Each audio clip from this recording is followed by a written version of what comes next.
Many moons ago, I ended up in one of those a change of career. I ended up in an internet support job, and it was a good one because it allowed me unlimited browsing, unrestricted browsing, or unlimited overtime.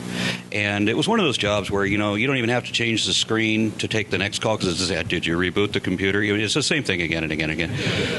But with unlimited overtime, I was allowed to stay on alternating weeks, like 12 hours a day, and I can browse anywhere I want to. So very quickly, this is around Y2K and thereabouts, I found myself on Talk.Origins.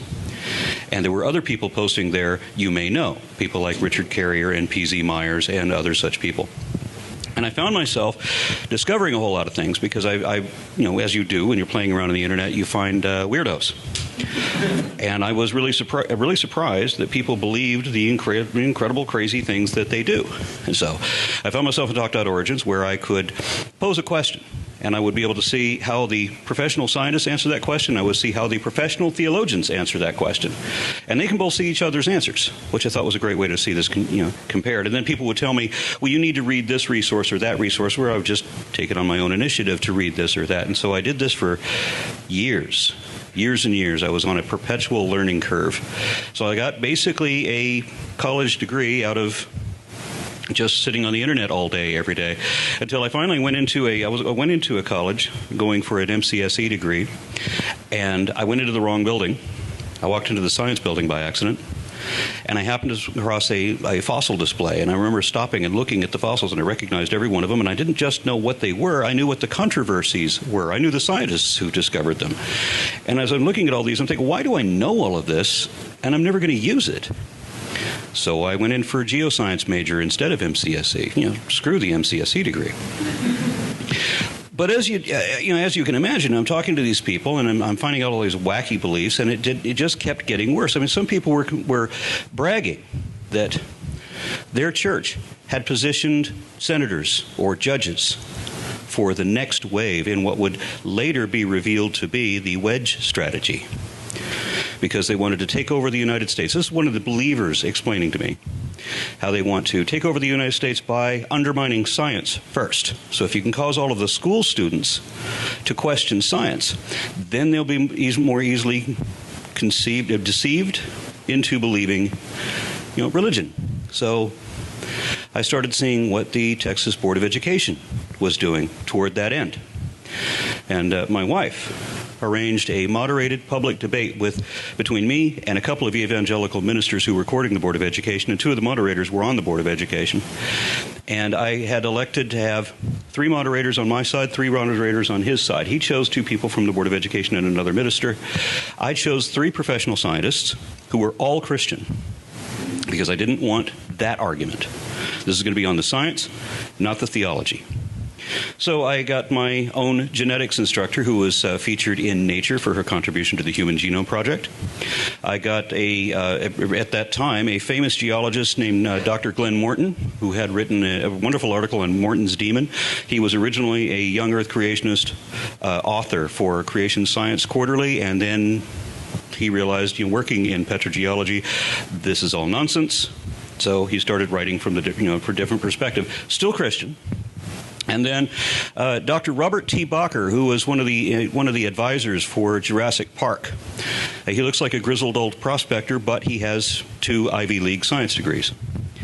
So I had these people on, and I start this debate, and the first problem we had was that we wanted to set up definitions. I just want to make it easy so we don't have to argue back and forth over what every word means, because that's every argument, right? Because evolution always somehow turns into something coming from nothing, or one kind giving birth to a completely different kind that isn't related to its parents, something like that. So I suggested these definitions, and he refused. He refused to participate if I put up definitions. He said, let's just leave these words undefined and let the audience decide what they think these words should mean. And this told me that he knows that this is a shell game, that this is a scam. In my first post, I thought that I had effectively won the debate right there. But what I didn't realize was that none of my moderators were going to look at the science. Religion was all that took over. So one of his moderators told all of mine that they were not true Christians. And immediately the moderators are having a war with each other. Robert T. Bacher used my forum at my invitation to grandstand his hatred of atheists. at my invitation. So did Glenn Morton. He was passing messages to the opposition, trying to help them win, because, he said, he didn't want an atheist to beat a Christian in a debate. It didn't matter who's right or wrong. It doesn't matter that education is at stake. All that matters was the belief. So it degenerated immediately, and unfortunately, there's not even a remnant of that debate still online. It was hosted by one of the sites that just up and disappeared when the rest of the .coms collapsed. But by this point, I had become an activist. And I realized that I'm having the same arguments with everybody all the time, every day. I mean, really, you're going to tell me there's no transitional species? I'm not even going to write a new thing. I'm just going to cut and paste what I wrote to the last guy.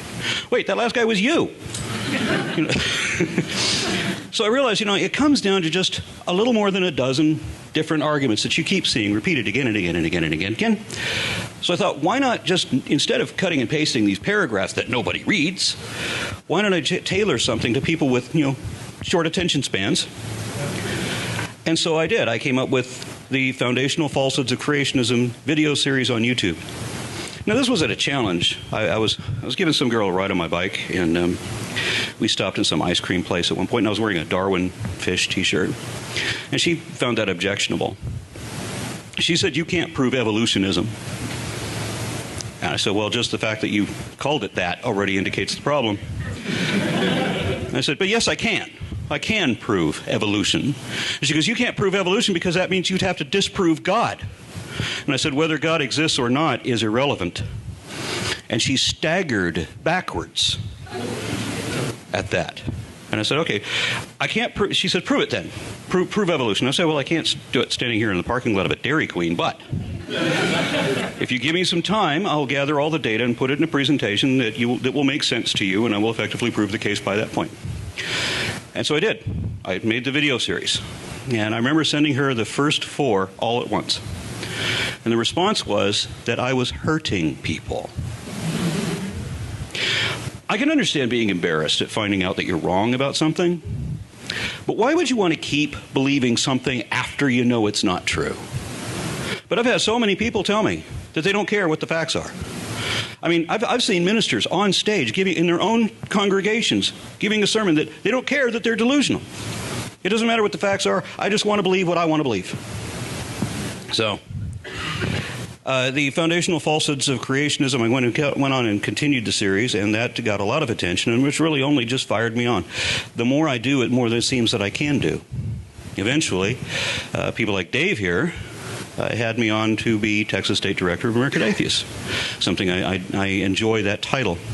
And I was just mentioned on Australian news, apparently today, when Ken Ham, originally from Brisbane, Australia, made a comment, and some Australian reporters picked it up, that he wanted his congregation to pray for me to open my heart to the truth of God's Word. And I'm a little confused at being, opened up to the truth of something we've already proven cannot possibly be true, and certainly is not true. Truth is defined as that which is concordant with reality, and what part of Noah's Ark is concordant with reality, right? No part of that. Ken and I had some history. It seems that he saw a video that my wife made, and he made a video against her. Now remember, how popular is Ken Ham? I mean, he is the kingpin of pseudoscience mythology for the entire world. Every other pseudoscience, non-science, anti-science organization is either connected with Answers in Genesis or uses them as a resource. All of them, including the Muslims one, like Harun Yahya. So he's a big deal. And he's made a video criticizing my wife because she believes something so silly that we came from apes. All right. So we did a counter protest. He was, to give you an idea how bad this was, we've testified to the Board of Education just to have our testimonies ignored. I have personally explained to the Board of Education several things that they're teaching that are just factually wrong. Things about evolution, things also about history. Because they're not just trying to distort science, but also sex and social studies. So I can't go in, we didn't talk about the sex issue directly to the board, but we did address also the history, where they wanted to paint Noah's Ark as a historic event and Moses as an inspiration for the Constitution, that basically he's one of the founding fathers. They depict him they've changed social studies textbooks so that this became a Christian nation, that we were founded on Christian values. This is in the science or the history textbooks, right, in Texas, that are indicating that somehow by these connections that, the founding fathers were all inspired by Christian teachings and so forth, and that Moses was a real person who was born in 1250 BC. When most scholars can't agree on when he would have lived, and many insist that he never lived at all. Okay, so Ken does this attack on my wife, and it turns out that he is the keynote speaker for the Texas Homeschool Coalition. He's the keynote. Him, young earth creationists, this is what we're treating our kids, right? They take them out of school so that they don't have to learn forbidden knowledge, and then they listen to this snake oil salesman deceive them.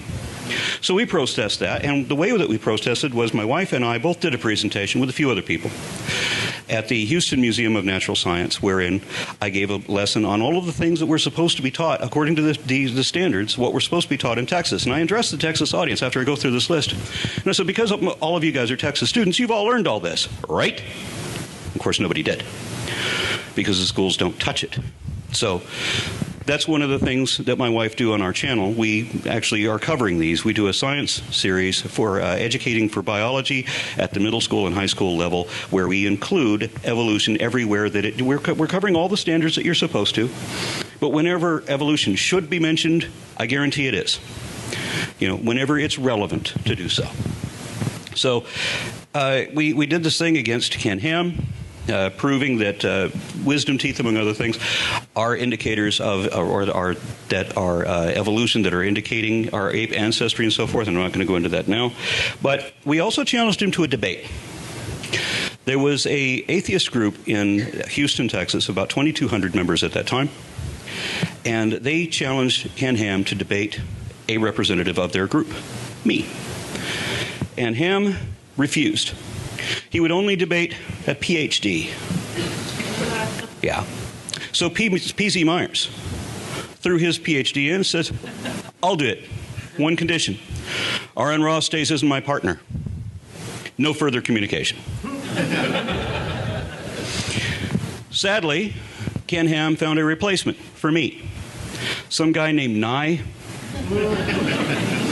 Just a few months later, they had their debate, and it wasn't under the terms that I was going to do. Because one of the reasons that he turned me down was that I insisted that neither Ken nor I make any money on the debate.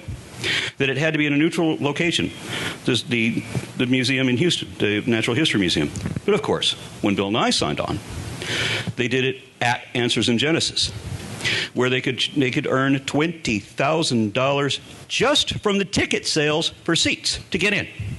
To say nothing of the fact that he had so many people who were so upset when Ken Ham clearly lost that debate. I mean, full cred to Bill Nye. He is the science guy, and that is, Ken Ham. I mean, even CNN was laughing at him to his face, and they had them both on. But he got a lot of pity from people that are really desperate to convince a whole lot of people about things we know for absolutely certain are not true. And so they donated millions because he lost. But ultimately, because he had that debate with Bill Nye, is the reason that ridiculous ark stands now. And it couldn't have stood if it had been built by Noah, because, of course, we know that he didn't have metal braces or steel screws or cranes or trucks or power tools. Good point. Or hundreds of trained shipwrights and all of that. That, Noah was a 600-year-old man with 3 untrained laborers using only primitive tools from the Stone Age? Really? Really? Yeah. There's so much wrong with that, but I'm not going to get into it. I'm running out of time, so I'm going to say thank you.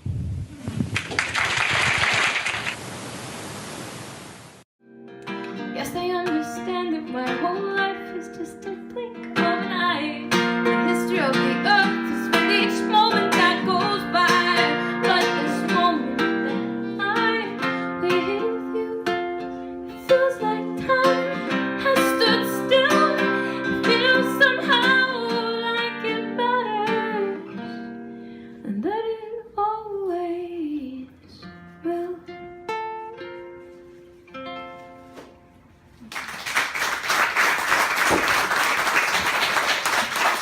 Thank you so much.